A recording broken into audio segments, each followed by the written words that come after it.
Hello, good evening, and welcome to TC Network. I am Tingni Tim Hoki bringing you today's news. Today's top headlines include Kukizou in national capital observed 9 months of ethnic violence against Kukizou, calls for administration of Kukizou inhabited areas by central government. For Kukizou Intellectual Council requests ASEAN Development Bank to cancel sanction orders for construction of Infal Ring Road. News in details. Kukizou in the national capital observed the 9 months of ethnic violence against Kukizou on Saturday at Jantar Mantar, Delhi. Organized by Kuki Students Organization Delhi and NCR and Kukizou Women's Forum Delhi, the observation was marked with sit-in protests and speech by Kukizou leaders. Kukizou from all walks of life took part in the protests. In connection with the observance of 9 months, the KSO Delhi and NCR issued a press release and pledged certain demands, which includes immediate and complete withdrawal of Meitei State Security Forces and VBIGs from Moreh, replacement of Colonel Akas Oinam, CO-18AR in cycle for effective law and order situation, and a written assurance from competent authorities, ensuring the safety and security of the Kuki people in Moreh and all other Kukizou inhabited areas of the state. Other demands include effective enforcement of buffer zone, and the central forces should be given power and authority to stop Meitei militants from intruding and attacking Kukizou villages, and removal of all army officers from Manipur to ensure neutrality and impartiality of central forces, and replacement by non-Manipuri. The KSO also demanded that the central government should immediately rein in Manipur government, who is now controlled by the Meitei militant groups, an alternative arrangement for security and governance of the tribals in the hills should be arranged at the earliest, since the state government has completely surrendered to the Meitei militants. Admission of displaced students in educational institutes outside the state to complete their studies and expediting the formation of separate administration for Kukizou tribals to bring lasting peace in the international border state of Manipur are also included in the demands. In the release, KSO stated that February 3, 2024 marked the 9-month of ethnic cleansing program unleashed against minority tribals belonging to Kukizou community by the majority Meitei community, tacitly with the support of Manipur state government. The horrific genocidal campaign against Kukizou community of Manipur has so far claimed 159 tribal lives, destroyed 200 plus villages along with 7,000 plus houses, and displaced 41,425 people it aided. The release stated that the violence has escalated in recent days with the continual attack on Kukizou villages in various hill districts of Manipur and in the border town of Moreh. The state commandos used excessive forces on local Kukizou tribals and shot a woman on 15 January 2024. Again, on January 19, 2024, numerous houses and schools were burned by the Meitei state forces, which were clearly captured by CCTV, thereby putting the lives of people living in Moreh in constant danger, stated the release. KSO stated that the Meitei militants, namely the UNLF and Arambay Tengol, crossed the buffer zone in Cycle area of Kangpopi district on 27 January 2024 and killed one Kukizou village guard named Tilmin Lun Hongsai, aged 26 years old, stating that the attack on Kukizou villages occurs almost on daily basis, putting the lives and property of tribals in peril. KSO added that there is complete breakdown of law and order in the state, with the state government completely surrendering to Meitei armed militia group. On 24 January 2024, all the 38 Meitei legislators were administered oath of allegiance by Arambay Tengol, which is in complete violation of the Constitution of India and challenge to the integrity of Indian state, KSO stated. The state government continues to increase the deployment of Meitei state forces in the foothills of Infal Valley, which facilitates the attack of Kukizou villages in recent days, and as such, the Kukizou people has completely lost trust in the state government, stated the release. Further, the release stated that the Kuki Students Organization, Delhi, and Kuki-Zo Women's Forum, Delhi, earnestly appealed to the central government to immediately take over the administration of Kuki-Zo inhabited areas of Manipur and govern it directly from New Delhi. War Kuki-Zo Intellectual Council has requested the ASEAN Development Bank for cancellation of the sanction orders for construction of Imphal Ring Roads, Manipur, about 53 kilometers at an amount of rupees 1,760 crore. In a letter to the President, ADB Masatsugu Asakawa on February 3rd, WKZIC stated that it will be a prudent decision to cancel the project of Manipur State, which the communal Meitei-centric state government will certainly use for supporting the state Meitei militias via Arambai Tingol, Meitei Lipun, and Ben Valley-based insurgency groups and procuring arms and ammunition for attacking the Kuki-Zo peoples, which is against the objectives of ADB to reduce poverty in Asia and the Pacific through inclusive economic growth, environmentally sustainable growth, and regional integration. In case the finance is released, the ADB will be held responsible for aiding the communal and radicalized Manipur state government, which have been perpetrating the Kuki-Zo genocide in particular and the genocide in Manipur in general, stated the letter.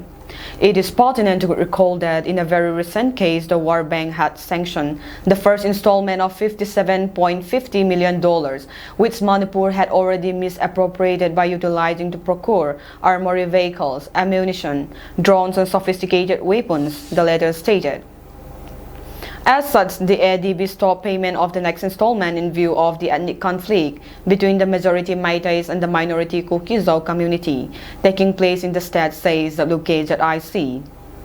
The WKZIC also stated that the state government of Manipur is sponsoring the radicalized Meitei peoples to exterminate one of the minority Kuki-Zo community on account of issues pertaining to land rights, social identity, historical disputes, economic discrimination, economic disparity, human rights violations, and insurgency problems. The communal state government, which is representing only the Meitei secessionist ideas, openly waged wars against the ethnic Kuki-Zo community since the 3rd of May 2023, and it is still unabated, stated the letter. WKZIC informed the President ADB that the said war is spreading across all the state, and it even affected other tribal communities other than the Kuki-Zo community, the minority Muslims, Gorkhas, other Indian mainland migrant workers, business communities, and that the collateral effect of the ethnic violence has been borne by all communities, though in different measures. The government of India has acknowledged the actual failure of its party in the state of Manipur. As such, it imposed an emergency rule under Article 355 of the Constitution of the Union of India, it added. The state government led by N. Biren Singh, a Bharatiya Janata Party chief minister, led to political, social, and economic anarchy, resulting in absolute failure of governance. All communities in the state are now in a hell-like situation, struggling with the humanitarian crisis caused by the misrule of the communal state government, stated the letter. KOTU is dismayed and appealed that a fight involving the Meiteis and Tangkhul Naga recruits yesterday at the IRB training center in Assam has been falsely reported on social media and in Imphal-based local news runs by Meiteis as Kuki-Zo recruits targeting Meiteis. Following social media reports of the brawl, KOTU investigated the matter and gathered information from the on-site sources.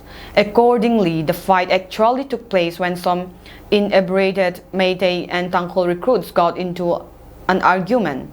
During the altercations, one Tangkhul recruit inflicted injury on one Meitei recruit on his set using a knife. The Kuki-Zo recruits and their camps were also affected as the scuffle swiftly engulfed the whole training camp. And mass Meitei recruits attacked the belongings of the camps where Kuki-Zo recruits were being housed. The ruckus created by the aforementioned group is extremely condemnable, as is the cowardice of the Meitei recruits who attacked the innocent Kuki-Zo recruits who had nothing to do with the incident. KOTU, like other San parents and families of the recruits, only wants the IRB training to go smoothly, specifically without any threats to the lives of the Kuki-Zo recruits. It also hopes that the training will take place peacefully and without any criminal activity. KOTU also asked the Assam Rifles personnel and other officials stationed at the camp to thoroughly investigate the matter and give befitting punishment to all involved in last night's incident. Furthermore, KOTU issues a warning to the print and electronic media in the valley to respect media ethics instead of restoring to cheesy and biased reporting. क्या हो गया ये? पहला तो first time आया है ना हम हाँ। वो नागा लोग है ना नागा लोग है। हाँ वो नागालैंड पुलिस का? नहीं तो आप लोग का ही? ये सेम स्टेट का है? मणिपुर का ही है? मणिपुर का है। दो ट्राइब का बीच में हुआ ना? हम लोग तो मैते है। मैते मणिपुरी वाला। मैते और कुकी? नहीं मैते और नागा है। नागा आया। कोई बात नहीं बोल रहा है। आज भी वो एक तो वो दारू पी के आकर मेरा दोस्त लोग का दूसरा बैरक पे आकर ऐसा दारू पी के आके ऐसा झगड़ा शुरुआत हुआ है। वो उससे पहला हम मेरा दोस्त एक दोस्त को ऐसा पे यहाँ चाकू ने मारा है। चाकू दाव से? हाँ, यहाँ पे थोड़ा मतलब नागा और मणिपुर का बीच में? हाँ, मिटे का मिटे हाँ, नागा और मिटे का बीच में? हाँ, ऐसा हुआ है। इसी से झगड़ा शुरुआत हुआ है।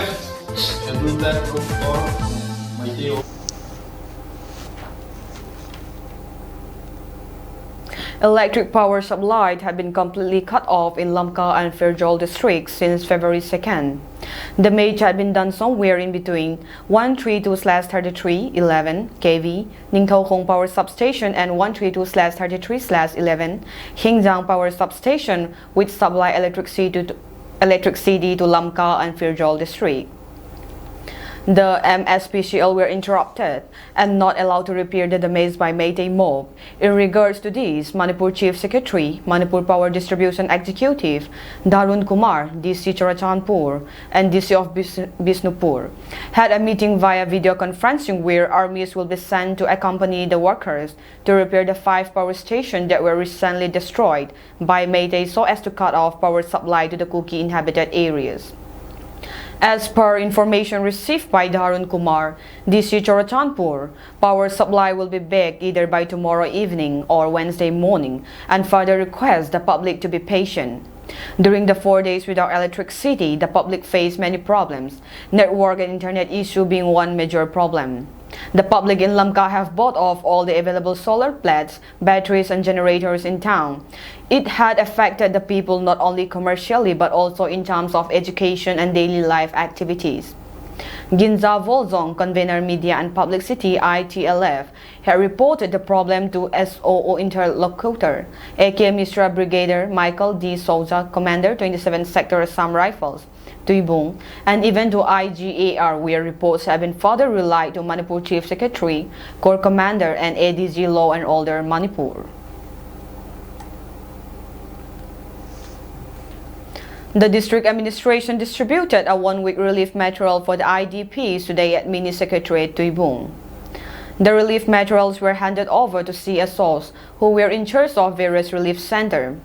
1,001 bags of rice, 245.5 bags of dal, 139.5 matar chana, 56 bags of onion, 131.5 tin of mustard oil, and 18,082 eggs.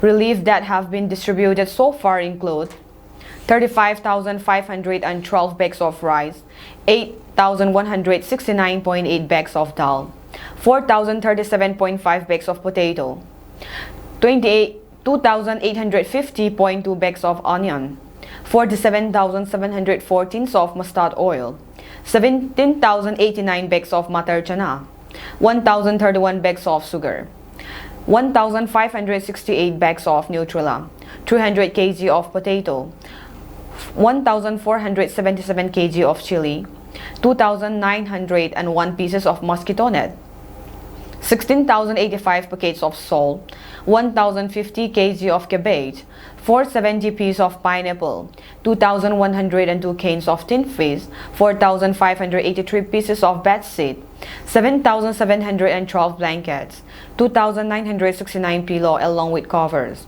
5,090 mattress, 1,024 thermals, 804 emergency lamps, 7,116 thermal flasks, 224 winter stoles, 1,398 packets of oats, 2,096 packets of sushi, 3,700 packets of biscuits, 11,321 packets of mosquito repellents, 1,323 packets of tea leaves, 13,097 packets of Nestrogen, 55,349 pieces of soap, 108 utensil set, 944 hygiene kit, 32,937 packets of sanitary pads, 1,37,744 Huggies, 28,667 toothpaste, 29,915 toothbrush, 2,57,318 eggs, 308 dustbin, 1,070 bucket and mug, 45,061 washing soap, 2,328 adult diaper, 12,632 cereal eggs, 3,229 jumbo box,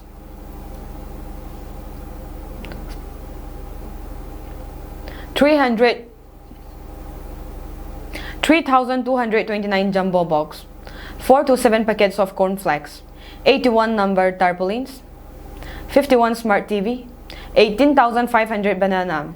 The number of sports materials distributed are 242 footballs, 63 volleyball and net, 76 plastic balls, 155 carom board, 95 chessboard, 8 guitar and 178 ludo boards. After meeting Union Home Minister Amit Shah in Delhi on Saturday, Manipur Chief Minister N. Biren Singh said, the center is set to take some important decisions keeping in mind the interests of the people of Manipur, which has been ravaged by ethnic violence over the past 9 months.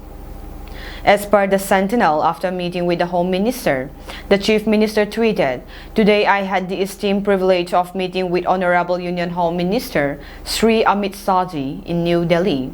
Engaging in a profound exchange, we discussed matters of paramount importance concerning our state. Rest assured, the government of India is set to take some important decisions in the interest of the people of Manipur." Post-meeting with the Union Home Minister, I convened with senior officials in the Ministry of Home Affairs at the North Block, held a productive discussion on the strategic measures undertaken for fostering peace in Manipur, Singh said in another post. A senior official in Imphal said that the Chief Minister appraised Shah and the Home Minister officials of the latest situation in Manipur, especially in the bordering town of Moreh. In the recent violent incidents, 2 Manipur police commandos, several village volunteers and villagers were killed, while many others were injured, including a BSF trooper, in attacks by suspected armed militants in different parts of the riot-hit state. Meanwhile, the United Naga Council has appealed to the Meiteis and the Kuki-Zo group to immediately desist from targeting, provoking, and attacking the Nagas, their homes and properties in the Imphal Valley and also in the peripheral hill areas. Should this appeal go disrespected in the Imphal Valley, we will have no option but to call upon the Nagas to vacate the valley for taking up further appropriate measures thereafter, the UNC said in a statement. On the same lines, should the Kuki-Zo group continue targeting Nagas, free access to Naga township and villages and free passes across Naga areas will have to be prohibited. The UNC said that it is issuing the statement in view of several incidents and situations targeting the Nagas in the context of the prevailing situation in Manipur. The UNC alleged that frisking or checking, violent behavior, kidnapping, looting, and extortion were meted out against Nagas by Meitei radical groups and women folk in Imphal Valley, collection of money from citizens on highways by Mera Paibis, churches being burned and demolished, and sacrilegious acts being committed inside places of worship by the radical Meiteis in the name of waging war against community. In all these acts of violence, intimidation, disrespect, and insult, the common admission of mistaken identity has been cited. In the interest of peace despite the extreme provocations, Nagas have addressed the many sensitive situations and sought to resolve them through customary laws and practices. Yet, time and again, our people have been attacked with impunity, making mockery of the many agreements and resolutions for restoration of peace and good relations, the UNC stated added. India's central bank has found hundreds of thousands of accounts at Paytm Payments Bank created without proper identification and has passed the information on to the country Financial Crime Fighting Agency, three sources familiar with the matter said. As per Reuters, the Reserve Bank of India is concerned that some of the accounts could have been used for money laundering, the sources said, speaking on condition of anonymity as well as informing the Enforcement Directorate. The RBI has sent its findings to the Ministry of Home Affairs and the Prime Minister's Office, they added. 197 Communications Ltd and Paytm Payments Bank have never been probed by the Enforcement Directorate, a Paytm Payments Bank spokesperson said, referring to the bank's parent company, the digital payments operator popularly known as Paytm. Some merchants using our platforms have been the subject of investigations, and we answer authorities on this time as and when asked. We strongly refute money laundering allegations and caution you against speculation, the spokesperson added. The RBI, the Enforcement Directorate, Finance Ministry, Home Ministry, and Prime Minister's Office did not respond to requests for comment outside normal office hours. The RBI on Wednesday ordered Paytm Payments Bank to wind down most of its business, including deposits, credit products, and its popular wallet by February 29. It cited persistent non-compliance and continual material supervisory concerns in the bank without giving details. The Enforcement Directorate will probe Paytm Payment Bank if any evidence of illegal activity is found, Revenue Secretary Sanjay Malhotra told Reuters on Saturday. Paytm stock plunged 36% in the 2 days following the RBI's move against its bank, wiping $2 billion off its market value. Paytm's founder, Vijay Shekhar Sharma, a rags-to-riches star of the Indian startup scene, described the RBI's action as a speed bump during a conference call with analysts on Thursday. Two of the sources said multiple accounts at Paytm Payments Banks were linked to the same identification proof and that transactions in those accounts ran into millions of rupees. An unusually high number of dormant accounts had also been found, one of them added.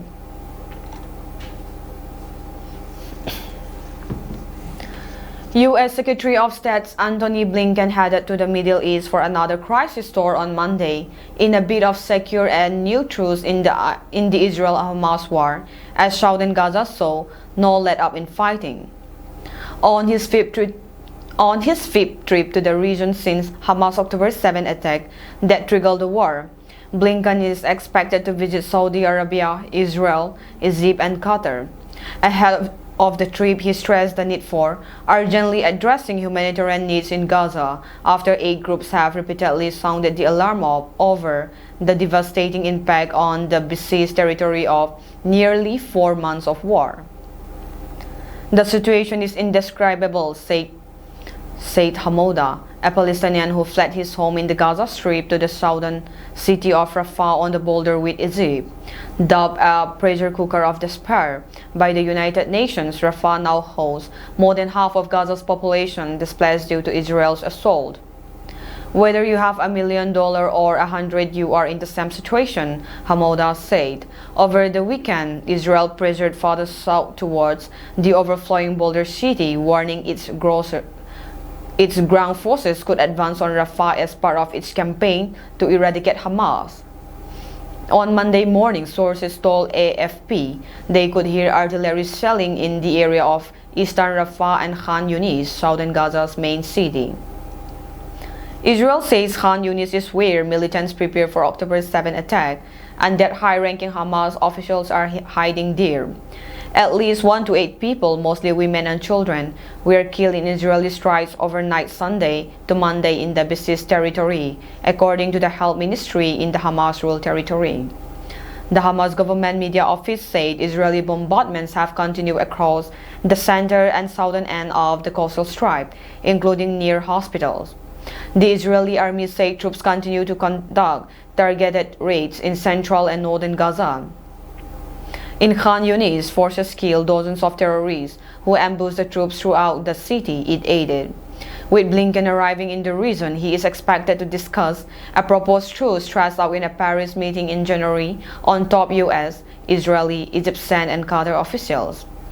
The diplomatic push has become more urgent with the surge in attacks across the region by Iran-backed groups in solidarity with Hamas, triggering counterattacks by the United States.